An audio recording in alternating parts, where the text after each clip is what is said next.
people find out I write about time management, they assume two things. One is that I'm always on time, and I'm not. The second thing they assume is that I have lots of tips and tricks for saving bits of time here and there. And sometimes I'll hear from magazines that are doing a story along these lines, generally on how to help their readers find an extra hour in the day. And the idea is that we'll shave bits of time off everyday activities, add it up, and we'll have time for the good stuff. And my personal favorite, which makes sense on some level, is to DVR your favorite shows so you can fast forward through the commercials. And that way you save about 8 minutes every half hour.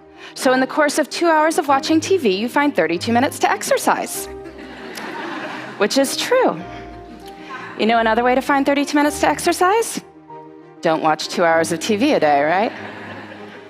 Anyway, the idea is we'll save bits of time here and there, add it up, we will finally get to everything we want to do. But after studying how successful people spend their time and looking at their schedules hour by hour, I think this idea has it completely backward. We don't build the lives we want by saving time. We build the lives we want, and then time saves itself. Here's what I mean. I recently did a time diary project looking at 1,001 days in the lives of extremely busy women. One of the women whose time log I studied, she goes out for a Wednesday night for something. She comes home to find that her water heater has broken, and there is now water all over her basement. If you've ever had anything like this happen to you, you know it is a hugely damaging, frightening, sopping mess. So she's dealing with the immediate aftermath that night. Next day, she's got plumbers coming in. Day after that, professional cleaning crew dealing with the ruined carpet. All this is being recorded on her time log. Winds up taking 7 hours of her week. 7 hours. That's like finding an extra hour in the day. But I'm sure if you had asked her at the start of the week, could you find 7 hours to train for a triathlon? Could you find 7 hours to mentor 7 worthy people? I'm sure she would have said what most of us would have said, which is no. Can't you see how busy I am? Yet when she had to find 7 hours because there is water all over her basement, she found 7 hours. And what this shows us is that time is highly elastic. We cannot make more time, but time will stretch to accommodate what we choose to put into it. And so the key to time management is treating our priorities as the equivalent of that broken water heater. And to get at this, I like to use some language from one of the busiest people I ever interviewed. By busy, I mean she was running a small business with 12 people on the payroll. She had 6 children in her spare time. I was getting in touch with her to set up an interview on how she had it all, that phrase. Explains it like this. She says, listen, Laura, everything I do, every minute I spend is my choice.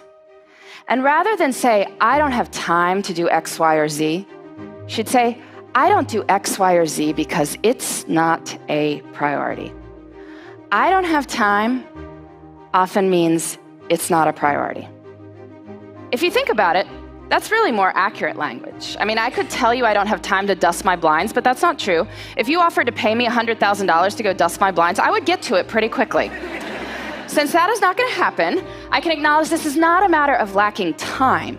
It's that I don't want to do it. Using this language reminds us that time is a choice. And granted, there may be horrible consequences for making different choices. I will give you that. But we are smart people, and certainly over the long run, we have the power to fill our lives with the things that deserve to be there. So how do we do that? How do we treat our priorities as the equivalent of that broken water heater? Well, first we need to figure out what they are. I'm sure many people coming up to the end of the year are giving or getting annual performance reviews. You look back over your successes over the year, your opportunities for growth, and this serves its purpose, but I find it's more effective to do this looking forward. So I want you to pretend it's the end of next year. You're giving yourself a performance review, and it has been an absolutely amazing year for you professionally. What 3 to 5 things did you do that made it so amazing? And now we need to break these down into doable steps. Or maybe you want to run a 5K. So you need to find a race and sign up and figure out a training plan and dig those shoes out of the back of the closet. And then, this is key, We treat our priorities as the equivalent of that broken water heater by putting them into our schedules first.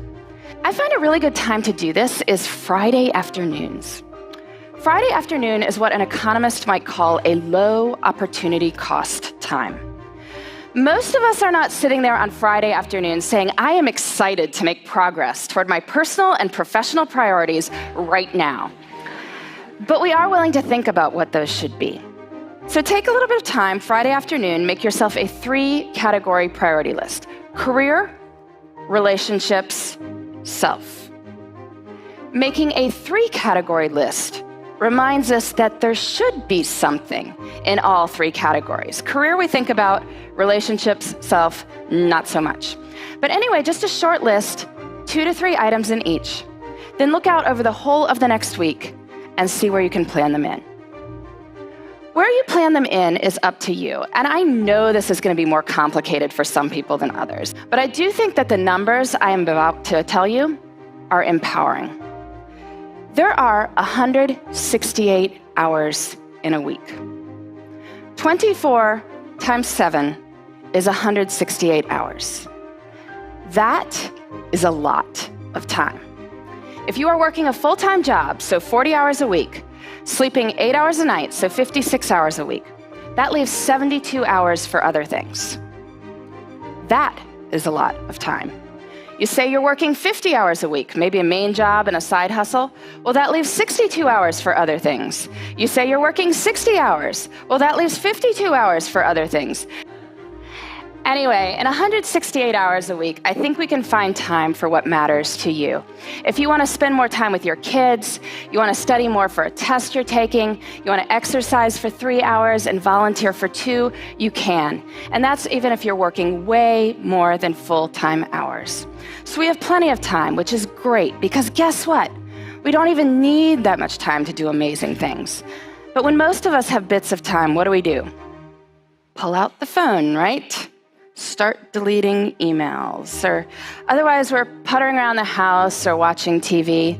But small moments can have great power. You can use your bits of time for bits of joy.